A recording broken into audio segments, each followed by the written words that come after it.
Once upon a time existed a king named Henry VIII.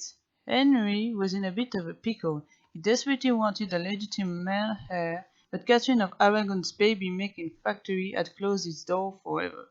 Fortunately and unfortunately for poor Catherine, he had an insatiable libido and was a womanizer. What a child! It wasn't long before he set his eyes on Anne Boleyn and became completely enamored with her. Thus began a game of cat and mouse between Henry and Anne. Oh, I didn't mention that Anne was also one of Queen Catherine's ladies-in-waiting. Whatever happened to hoes before bros, uteruses before uteruses, ovaries before brovaries?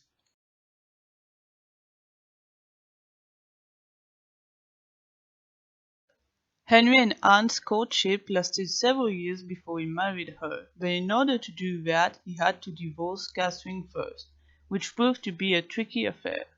There were several reasons why divorce was a big no-no back in the day. The marriage between Henry and Catherine had already been consummated, so it couldn't be annulled. The Catholic Church did not allow divorces. Surprise, surprise. The Pope refused to grant Henry an annulment because he was scared of Catherine's nephew Charles V, one of the most powerful rulers in Europe. As Catherine didn't want to divorce, and Charles V would have most likely declared war on England and the Papal State.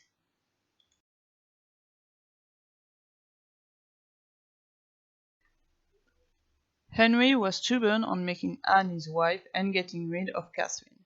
He and Cardinal Thomas Wolsey, the first among many Thomases, decided on a new plan.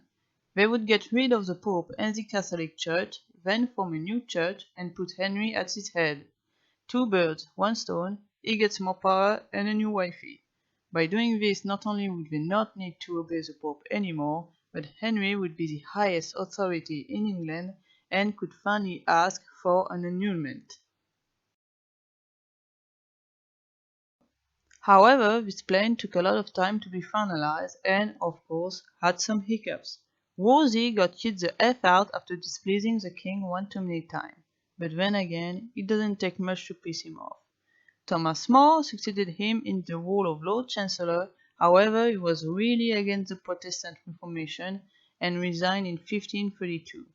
Thomas Cromwell was a key figure in creating the new church and took up the work of forming the Anglican Church within Parliament.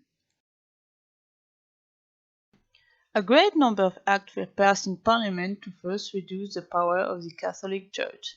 The Act in Restraint of Appeals, passed in 1533, is the foundation of the Anglican Church. It basically kicked the Pope in the nuts and made the king the final legal authority in England and over English possession.